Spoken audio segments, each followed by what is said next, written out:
Bible teacher calls for get ready to study your Bible. Good evening, everybody. Welcome to Are You Ready? I pray you're having a very blessed evening.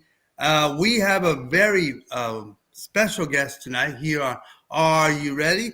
And before we introduce our guest tonight, he is back with us. We are very blessed to have him back. If you've never subscribed to Are You Ready, please subscribe, click notification, and share this video with as many people as possible. We have a lot of great information that's going to be shared with you. I pray that it opens up your eyes to what's happening around the world. Like I said, we have a very special guest tonight, Dr. David PYNE. He is an expert with nuclear forces, nations around the world, and I want to introduce him in a moment and tell us a little bit about himself. So please pay attention. If you do have any questions for him, please put it on the comments. So once again, if you've never subscribed, please do so. So without further ado, I want to welcome to the program. Before we ask questions, I want to invite Dr. David PYNE to introduce himself, tell us a little bit about yourself. Dr. PYNE, thank you for being with us here on Are You Ready? Thanks again for having me on your show. Thank you. Tell us a little bit about yourself. Yeah, so I am currently serving as the Deputy Director of the Task Force on National Homeland Security. We're a congressionally authorized board and dedicated to really protecting the U.S. against both the EMP and cyber threat through hardening our grid and other critical infrastructure against those existential threats. And then I've also served as a international programs manager on the U.S. Army headquarters staff, overseeing armaments cooperation with the former Soviet Union, Eastern Europe, the Middle East, the Americas, and Africa. And previous to that, I served as a U.S. Army combat arms officer. Wow, you do have plenty of experience and a great deal of knowledge. Thank you for being with us tonight. We really appreciate it. Well, let's get started. I don't know if you heard the news. Just a few hours ago, North Korea fired today in ICBM. You heard the news, correct? Can you tell us, because what I heard on the news, that North Korea may have the capability, because this one said it traveled about 620 miles, but in the air, it could possibly reach the continental U.S. What do you think? Is there a possibility? Let's start there with North Korea. Yeah, I mean, so North Korea actually has multiple different ICBM systems and types of systems. You know, we only have one type of ICBM, and we've only had one type of ICBM since 2004, when we got rid of our Peacekeeper MX missiles, which were our most advanced ICBMs and our most capable. But North Korea has, that I'm aware of, at least 4 or 5 different ICBM types, including mobile ICBMs, which is a type of nuclear delivery system the U.S. has never possessed. Wow. We briefly considered, the Midget Man program during the Reagan era, but it was nixed, and we just ended up building the MX Peacekeeper ICBM, just 50 of those, with a total of 500 warheads. But North Korea is, I mean, for the size of nation it is, I mean, it's a very poor nation. I think our GDP is somewhere in the vicinity of about 400 times larger than North Korea. It's really that vast. But with the aid of Russia and China, of course, China has been subsidizing their military and nuclear development capabilities for decades. They famously have an alliance which in North Korea's, in the word of a previous North Korean leader, is closer than lips and teeth. And they have over 100 ICBM or 100 strategic nuclear warheads that we've estimated. So Mhm. They may have MIRV capability as well. We're not sure if they've achieved that, but certainly they have the capability to hit the U.S. with ICBMs, likely 60 to 100 warheads. So that Wow. alone would overwhelm our meager force of 44 land-based ICBMs, which are stationed in California as well as Alaska. Wow. So if you were to give a percentage, of a possibility or a probability of that happening, what would you say? The Well, possibility. it's entirely dependent on whether the U.S. goes to war against China. Essentially, China has North Korea on a leash. Correct. It's essentially a vassal state of Beijing. So, Yep. If we don't make a move against China over their planned invasion of Taiwan, likely to occur later this year or next year, then the threat is very low. Threat of North Korean attack on the U.S. homeland is very low. But if we do, then the North Korea may be unleashed against the U.S. And North Korea has two super EMP satellites orbiting over the U.S., which could destroy our country with no warning, essentially. Now, how is it we haven't tried to stop any of that? I'm just curious about the satellite. Can we just do some cyber warfare to prevent it from being up there? Is there such a thing that the U.S. could do? It is possible that we might have some cyber warfare capabilities that could potentially neutralize it. I think that's unlikely, but it's possible. Mhm. If I were president, I would have shot him out of the sky by now. I would have cut a deal with North Korea where they can if they freeze their nuclear arsenal and blow up their nuclear research facility at Yongbyon, then and let us either they crash their super EMP satellites or let us blow them out of the sky. Then we could pull our forces out of South Korea. But yeah, unfortunately, no president has really addressed that. They've not made it public in terms of a CIA assessment. It's only a minority assessment that the satellites are super EMP capable. But here in the task force, we've ascertained that's extremely likely that they are super EMP satellites. And one of the reasons that we suspect that is because every satellite that's ever been put into orbit by various countries have all issued some kind of satellite transmissions, and these satellites have never issued any emitted any transmissions whatsoever. So it's clearly a weapons platform of some sort, and super EMP is the most likely possibility, given the fact that North Korea has been testing most of their ICBMs in EMP mode. One more thing regarding North Korea. You said, North Korea is like a vassal state of China. Would, let's say, and we're going to talk about China. What if China made a move on Taiwan? Would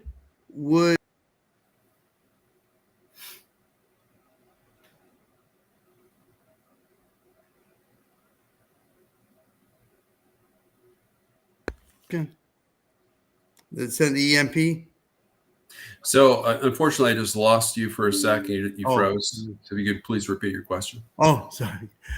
If Taiwan or China was about to attack Taiwan, would China give the go to North Korea to use that EMP? No, I don't believe so. Not unless Biden were to make good on his pledge that he's now issued 4 times that he would defend Taiwan militarily.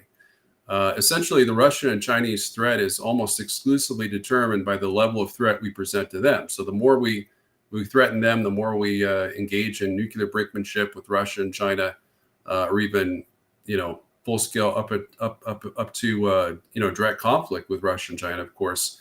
The Russian and Chinese nuclear and EMP threat, as well as the North Korean EMP threat, escalates dramatically. So If we were to, for example, negotiate a peaceful reunification agreement with China and Taiwan that doesn't go into effect until the end of Biden's term, I think that I don't think that threat would materialize. I don't think China or North Korea would attack us.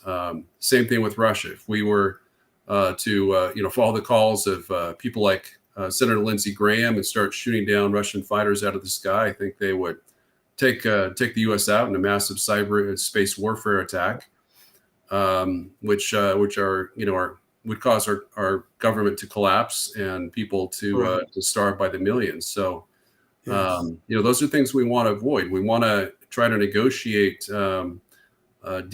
peace deals, ending conflicts in Ukraine and Taiwan because they're outside our defense perimeter. Those are not treaty allies. Ukraine, I would argue, isn't an ally at all.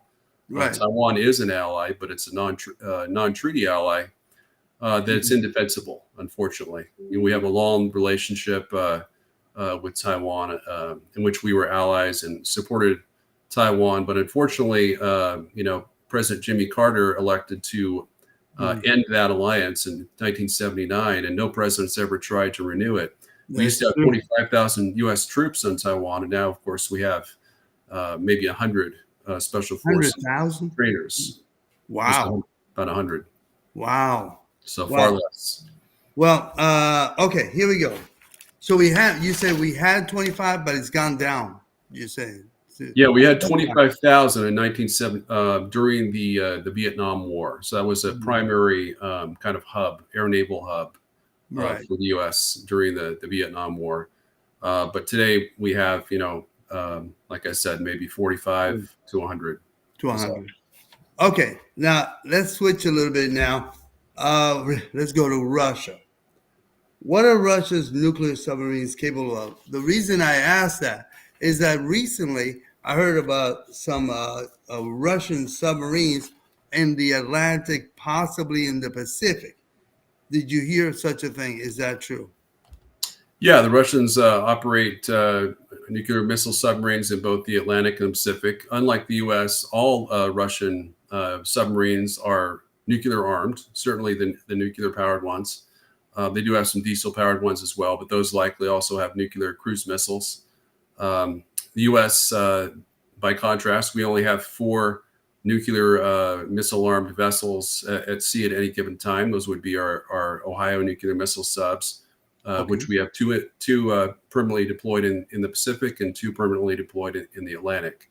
Okay. So that makes it very difficult for us to respond, especially to China, because we have no nuclear weapons to oppose them in the Far East and at all, whereas they have several hundred tactical nuclear weapons But Russia has a number of very advanced nuclear missile submarines. They've recently deployed the Poseidon nuclear missile submarine, the Belgorod submarine with 6 Poseidons, and the Poseidon is essentially an underwater nuclear ICBM with a warhead that's 200 times greater than the largest warheads we currently deploy on our missiles. Wow! So about 100 megatons, and 100 megatons. Yeah, and I've estimated that just the Belgorod alone, with its new complement of 6 Poseidon nuclear torpedoes, has the same nuclear firepower as the entire U.S. nuclear arsenal combined, approximately. Whoa. That's a major threat.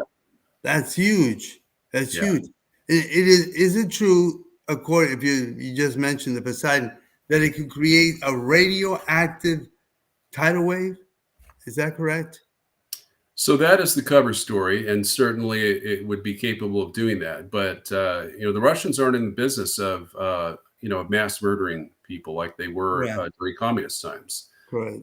Today we assess, even U.S. intelligence assesses that they, like us, only target our country's capital, our nuclear command authority, as well as military strategic targets.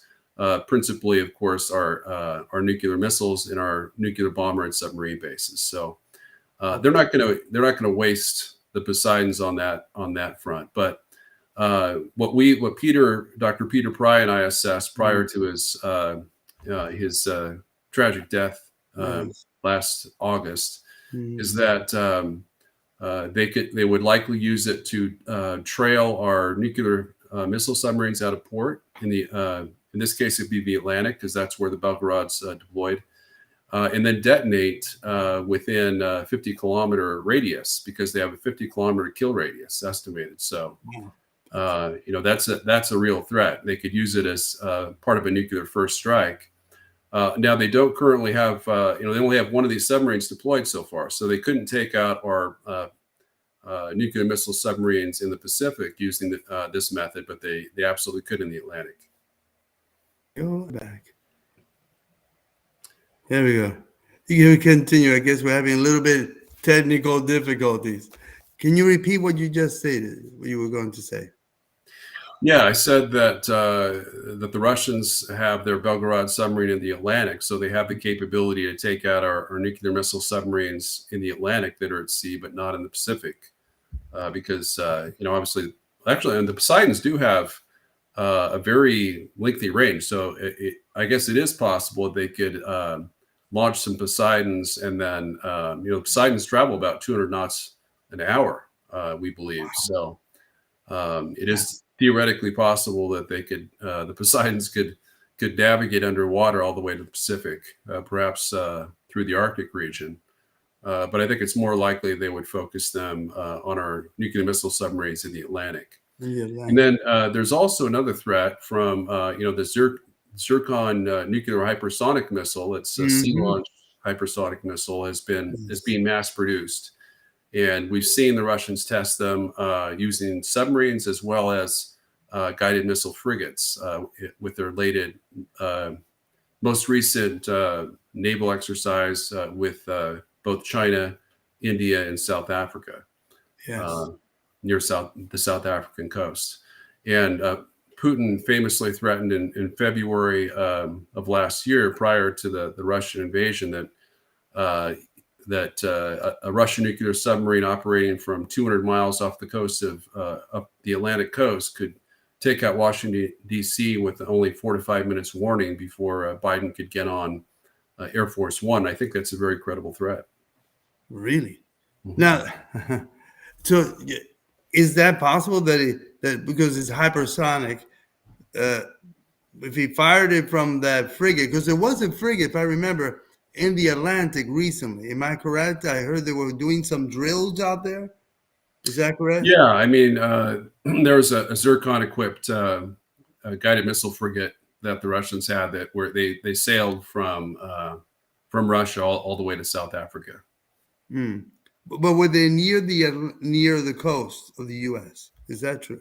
I think there was another one that they sailed off the Atlantic coast as well. But wow, I think the primary threat would be a surprise attack from a Russian nuclear submarine.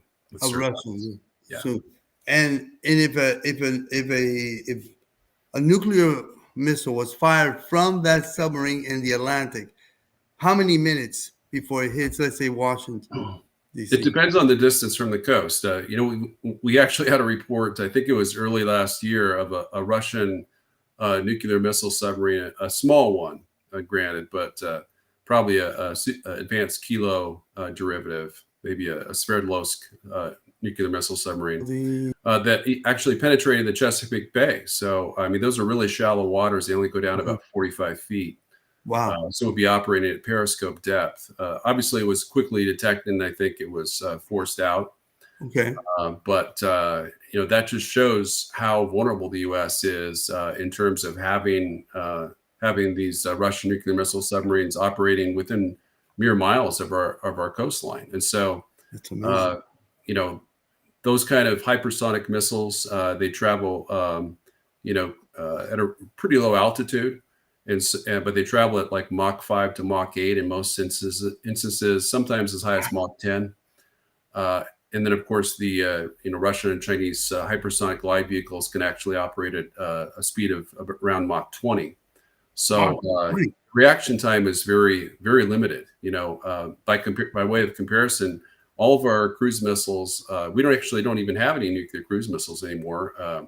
We do only the air-launched AGM-86 cruise missiles. We have those. But speaking of sea-launched cruise missiles, we got rid of all of our nuclear sea-launched cruise missiles in the 1990s.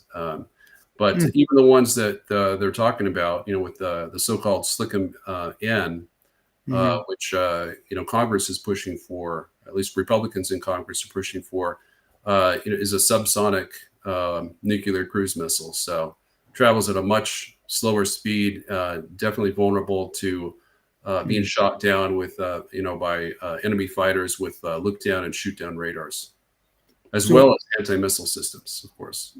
Why would they create something that's slower, not faster? There's a very major capabilities gap in terms of weapon systems, particularly strategic and nuclear weapon systems between the U.S., which essentially dropped out of the arms race in 1992. Given that we haven't tested any nuclear weapons since then, we haven't built any strategic nuclear warheads or delivery systems in the last 31 years. And during that time, Russia and China have built a number of very modern systems that in several instances are much more advanced than what we have, the ones we have. And of course, as I mentioned, North Korea, which overall is much more backward than we are, has a type of nuclear missile that we've never had developed at all, which is a road mobile ICBM, similar to the ones that China and Russia deploy. Russia, of course, has their YARS road mobile missile, which is pretty stealthy, and it also deploys, I think, 10 or more warheads. So that's a major threat for us as well.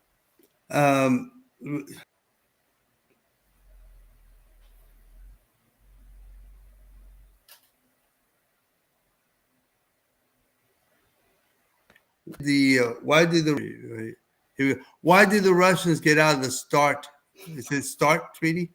New START treaty. New START treaty. Yeah, I strongly opposed the New START treaty. At the time, it was being negotiated. I was serving as Senator Mike Lee's national security policy director during his campaign after he was elected and a senator elect. And that treaty, it has a lot of flaws. The verification measures are very weak.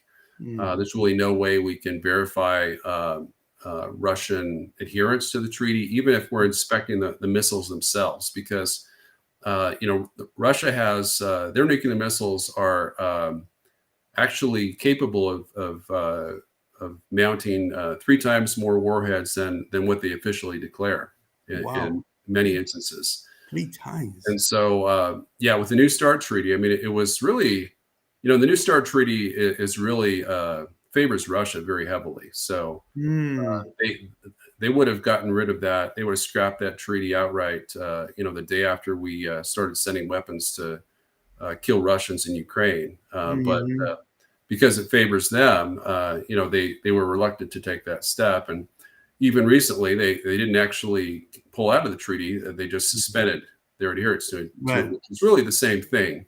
But it gives the anti-nuke crowd here in the Biden administration diplomatic cover to continue adhering to it in the hope that Russia will soon return. But the idea that we're waging this undeclared war against Russia, helping Ukraine kill tens of thousands of soldiers, over a dozen generals, sinking their Black Sea Fleet flagship, the Moskva. I mean, these are all, the idea that they would adhere to it and do something we want them to do when we're all but waging undeclared war against them is really absurd, as Putin stated. Correct. I mean, it was not a surprising move whatsoever. Right. So it was not surprising that he left it, because we basically were going against anything that they, we're, like you said, we're attacking places, the Ukrainians, the Russians within Ukrainian areas, right? And the Russians said, enough is enough. We might as well get out of it. It's of no value. Would you say this for them? This there's no point. Correct? Well, I think it is of value to them, as I stated, because we tend to adhere to it, and they violated it at a whim. And Right. even though they violated, we're strictly compliant to it. We've been making that same mistake since the SALT II treaty. The SALT II treaty was negotiated, back in the late 1970s. Jimmy Carter wanted us to sign up to that, but it was rejected by the Senate. Right. And then the successive presidential administrations, including Ronald Reagan, proceeded to adhere to its terms, even though it was unratified, and that's been going on for many years. Same thing with SALT II. SALT II was a treaty that I'm sorry, not SALT II, it was START II treaty, which was negotiated by Clinton in the late 90s, but it was never ratified by the U.S. Senate. But for the most part, the U.S. tried to adhere to it. So I think that's it's a big mistake. Even in neoconservative Republican circles, there's this mythical belief that nuclear arms treaties make us more safe, that they're a cornerstone of U.S. national security. And in fact, the only thing that keeps us safe are nuclear weapons and missile defenses, which they all seem to be very reluctant to strengthen and develop. As I stated, that they haven't even built any nuclear weapons or missile systems at the strategic level for the last 31 years. So it doesn't matter whether this is a Republican or a Democrat. Neither one is done when it comes to presidents. Is that correct? Yeah, that's right. And every president, including President Trump, has disarmed the U.S. nuclear arsenal to a limited extent. Trump was the best, probably because he only reduced the size of our arsenal by 11 Minuteman ICBMs. I'm unaware. I know that Biden has been trying to disarm our arsenal, but in the face of their proxy war with Russia, it's become politically untenable for them to do so. They have worked to cancel the B-83 nuclear bomb, which is our only megaton range or nuclear bomb that we have in our arsenal that has potential capability to strike at Russia's and China's deep underground leadership bunkers. So that was a really bad move that Dr. Pry and I opposed this past year. Okay. Okay. What does it mean that now China is helping Russia and Ukraine? How do you think this whole thing will turn? Because people say, well, this is a kind of a turn of events.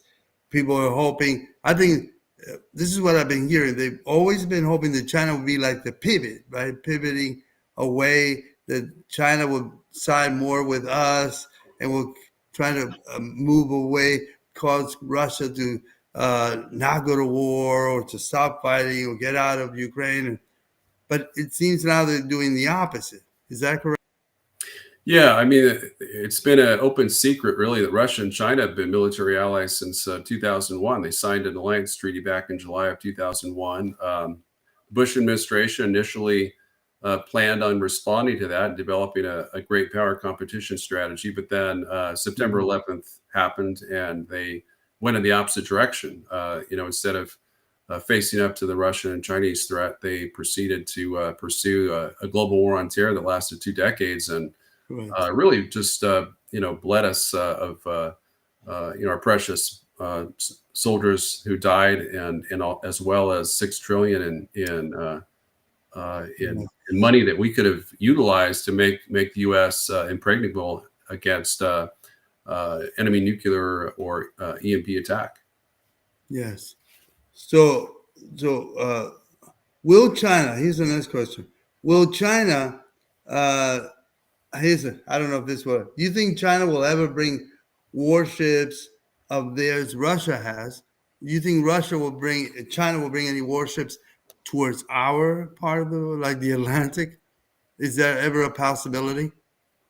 Yeah, actually, China has been, they've been creating global naval bases.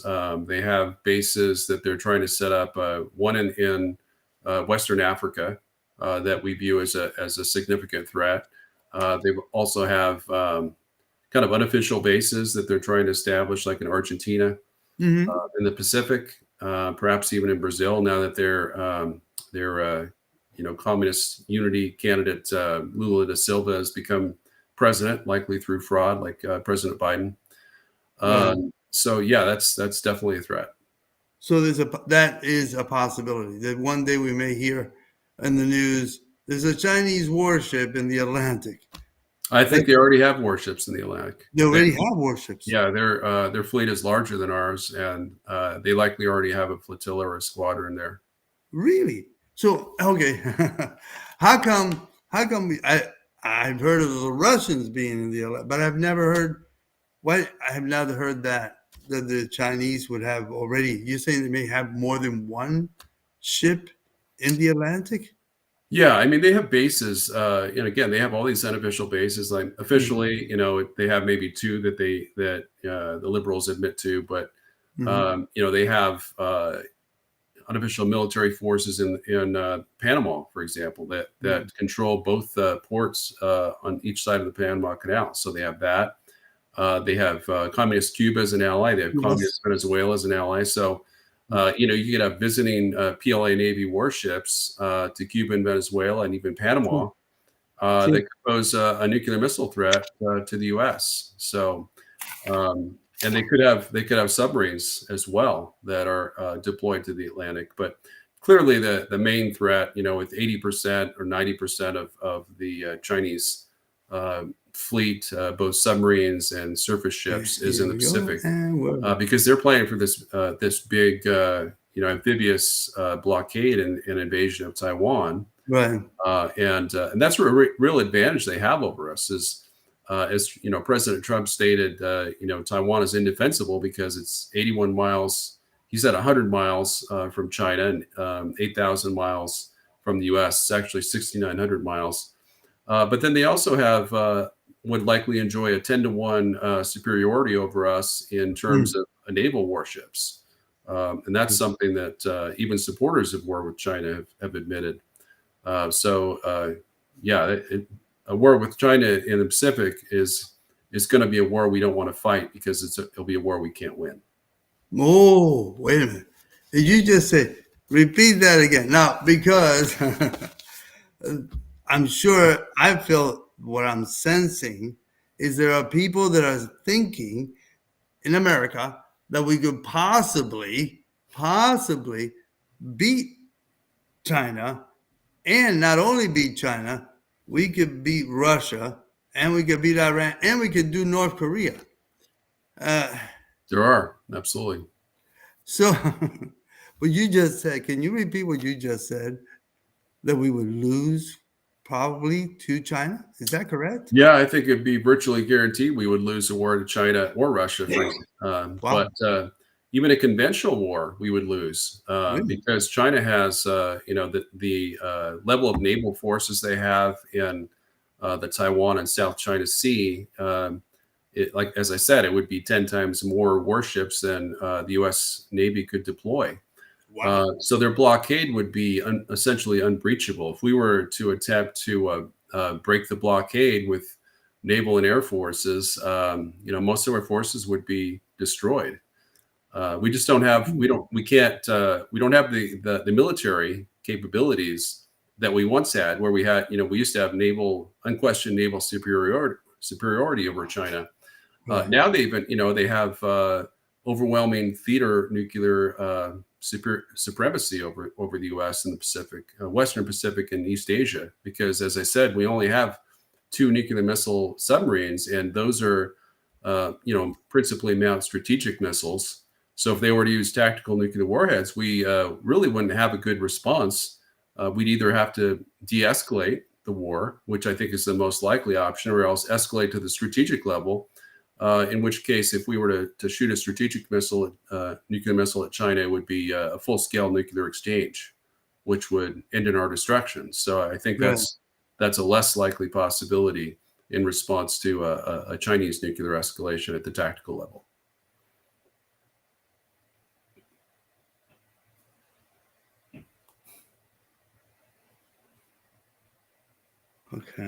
Okay. All right. I want to switch now to Iran. And recently, I heard that Israel was at the point of possibly, this is what I heard in the news, the Netanyahu is just about giving the green light to go into Iran. Now, again, many people still here in America believe that Iran does not have a nuclear bomb and they're only weeks away. Now, and I remember Dr. Peter Vincent Pry on this program said they've been saying been weeks away for 20 years. It doesn't, like he said, it doesn't take 20 years to get the centrifuges to make a nuclear bomb. Uh, can you let people know what is really, does Iran, Persia, does Iran have a nuclear bomb? One or two? What do you think? Yes, I think they most likely have at least half a dozen, perhaps a dozen or more nuclear weapons. They have long range nuclear missiles to use them on. They have we know they have intermediate range and medium range nuclear missiles. They're working on ICBMs as well. So obviously they're overmatched by Israel. Israel has 300 nuclear weapons that we're aware of.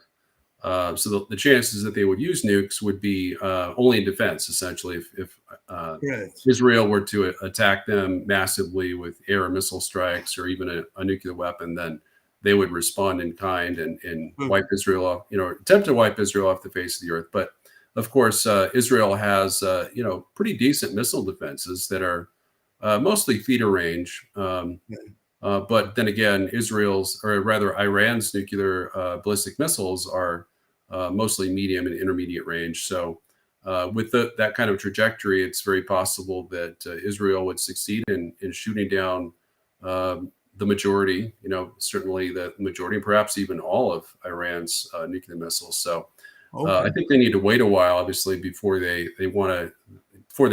fight Israel directly. If indeed that's their objective. But yes, the answer to your question is yes, they very likely have nuclear missiles already. And those were likely developed during the Obama administration. The Obama-Biden administration gave them $152 billion under the Iran nuclear appeasement pact. And it's the agreement that they made to supposedly curtail Iranian nuclear weapons really does nothing of the sort. It doesn't allow inspections of Iranian nuclear sites, except I think with 48 hours notice, and they can essentially veto any inspection they want. So it's really a toothless agreement that was really just try an attempt by Obama to have a diplomatic triumph, which really was nothing of the sort. It was rank appeasement of the Islamic Republic of Iran, which we know to have killed at least 800 U.S. soldiers in Iraq. Now, you meant, just to reiterate, once again, if Israel was to, because they're thinking of attacking, and if they do attack, you just said, at that point, if the Iranians feel that they're attacking from all sides, at that point, they would fire those at least a nuclear bomb. Yes? Very possibly, yeah, and I've warned against that. But I don't think. I think a lot of this is Israeli posturing. I don't really think that they're really planning that. They don't really have the capability to attack Iran without going through Iraqi airspace. In the past, Bush and Obama both vetoed all Israeli requests to conduct airstrikes across Iraq to Iran. So they just don't have the range to do that without Iraq, at least Iraq, giving permission. So I think this is a lot of posturing. I don't think any Israeli airstrike against Iran is going to materialize. I'm not really sure why they're threatening it in the first place. I think they're just trying to ratchet up support, like more military support for Israel. Okay, so get more military aid, if possible. Exactly. Yep. Okay. All right. Now let's switch to the balloons. Remember the balloons? The balloons that passed across the U.S. Some say they were, some were not. but how did it happen that NORAD didn't know? How did they do? I've heard they did know when they entered from the Pacific into the U.S. or from went through Alaska, then ended up, I think, was it in Michigan or no? Was it Montana. Montana? Mhm. So, what was that all about? Can you tell us how did that balloon or that surveillance, was it a surveillance balloon? What do you think? Yeah, so this was what they call a Chinese military strategic balloon. They sometimes refer to it as a near space aerial vehicle Okay. that operates between this, space and the stratosphere. And it operates. This one was operating about 11.5 miles up, or about 60,000 feet in the air. And it was detected. Actually, the Biden administration said they tracked it virtually during its entire course from China. But for sure, we know that they detected it over the Aleutian Islands. So they had many opportunities to shoot it down before it completed its mission. Right. Alaska, obviously. The Pacific is not well populated. It's one of the most dense. Sparsely populated states in the country, as is Montana. Right. So those were perfect opportunities for them to shoot it down. But the balloon was had multiple missions and purposes. One of which was to conduct strategic reconnaissance over all of our most sensitive nuclear missile, nuclear bomber, and even our nuclear headquarters, our U.S. Strategic Command in Omaha, Nebraska. Right. That would be charged with prosecuting a nuclear war against Russia or China in the event that they launch nuclear missiles at us. So I think they got a lot of very valuable intelligence. And initially, we had this cover story where the administration claimed that they were, as soon as they detected it over Montana, they were succeeding in jamming it. And then when after they shot it down, they said no, actually they were unable to jam it. So we know that all of the intelligence that they needed, they wanted to obtain, was successfully transmitted to Beijing. So the fact that Biden waited until 7 days until it had completed its mission before they shot it down, it was just really an empty gesture.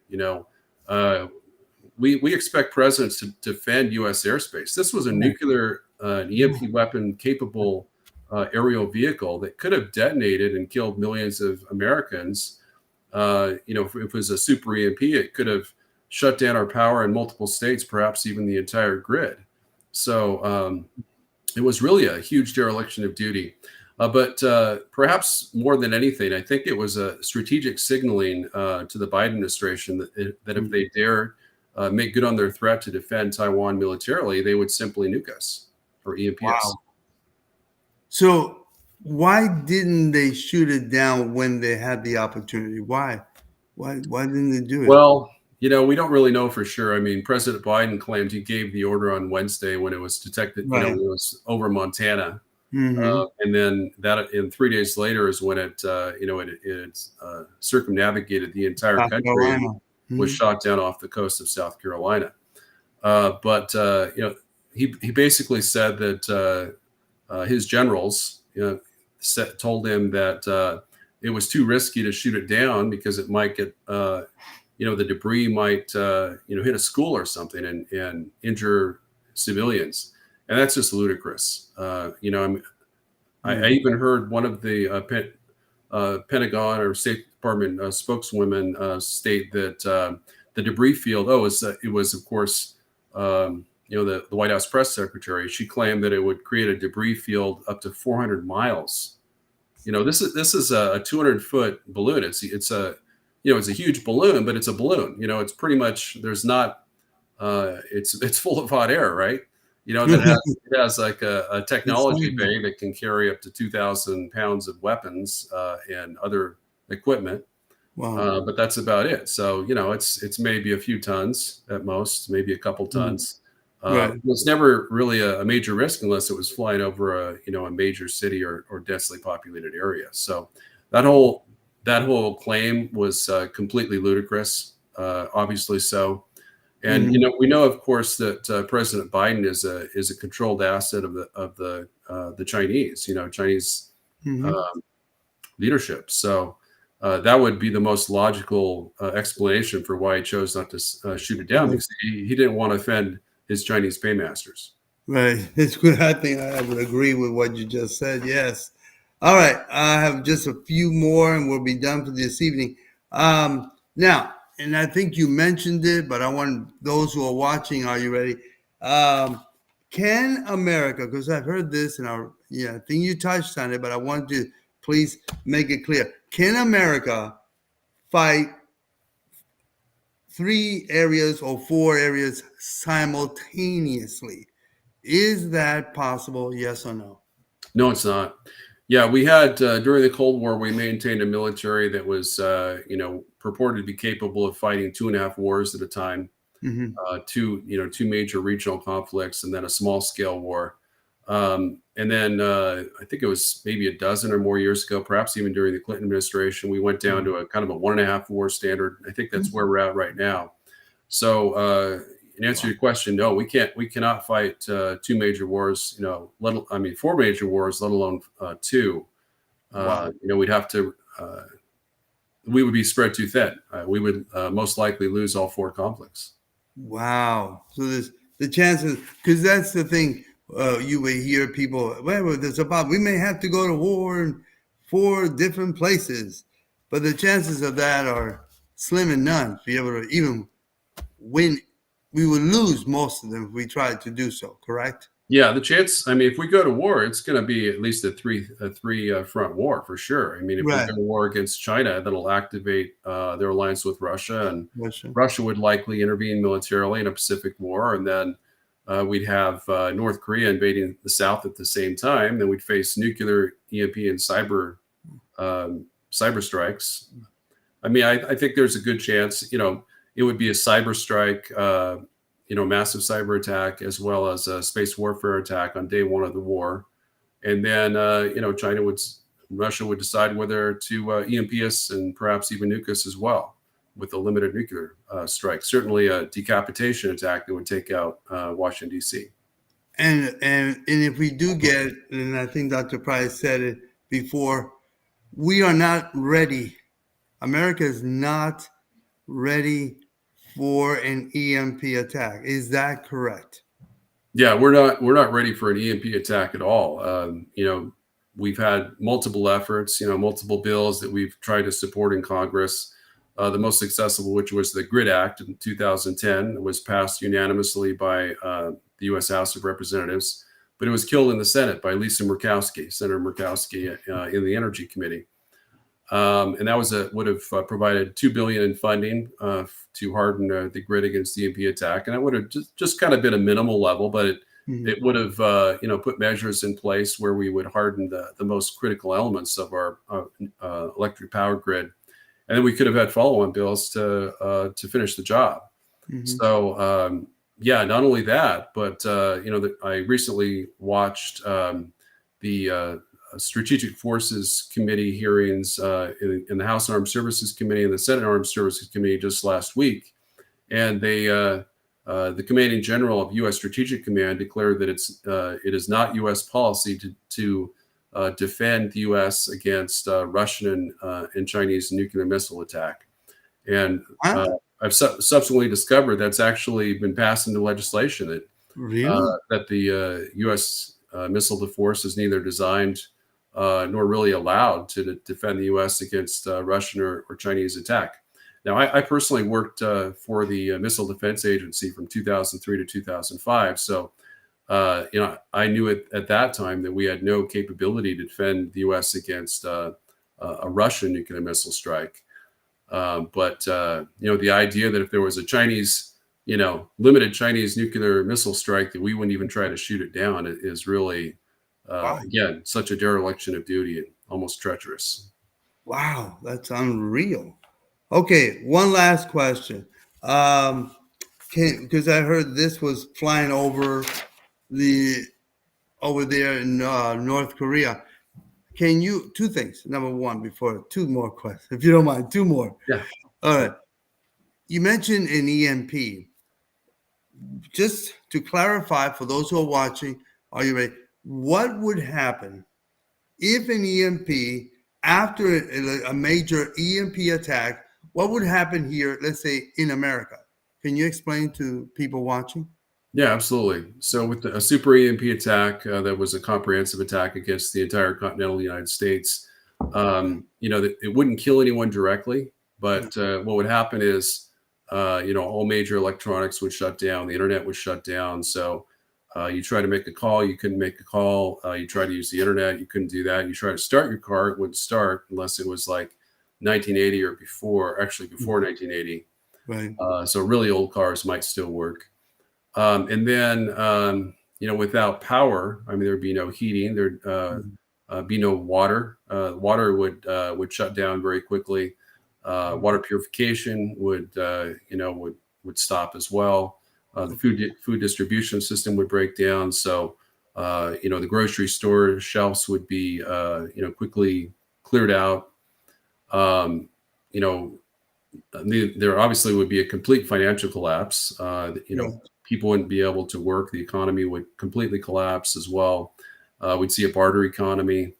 Emergency services would shut down. So police and fire, there'd be fires raging from natural gas lines in the cities that would catch fire from an EMP attack. So fires raging, and obviously the environment in which police are essentially immobilized or disabled, and many law enforcement would simply go back to their homes to protect their families. Gangs would just run ramshod throughout the cities, especially, and just loot and kill people for food and other valuables.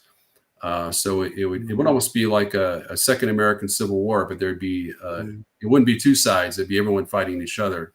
And then it'd be safest, of course, in the rural areas where local governments likely would survive. But in terms of the national government, even if it were to survive, which would be, it might not, in the case of a nuclear decapitation strike, which took out DC, it couldn't communicate. It couldn't communicate with other people via internet or phone, unless there's perhaps some really old-fashioned phone lines deep underground that we're not aware of.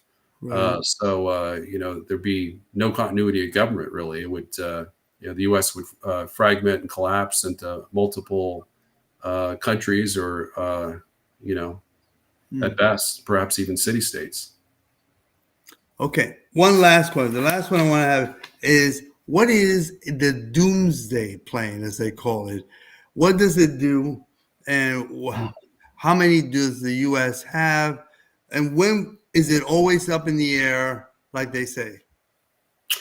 Okay, you're referring to our Tacoma aircraft. Yes. Yeah, our Tacoma aircraft are designed to ensure that in the event of a nuclear war, a launch on warning situation, or even a launch on impact situation, that the president's orders are able to be relayed to our nuclear triad. So that's those aircraft are not always in the air.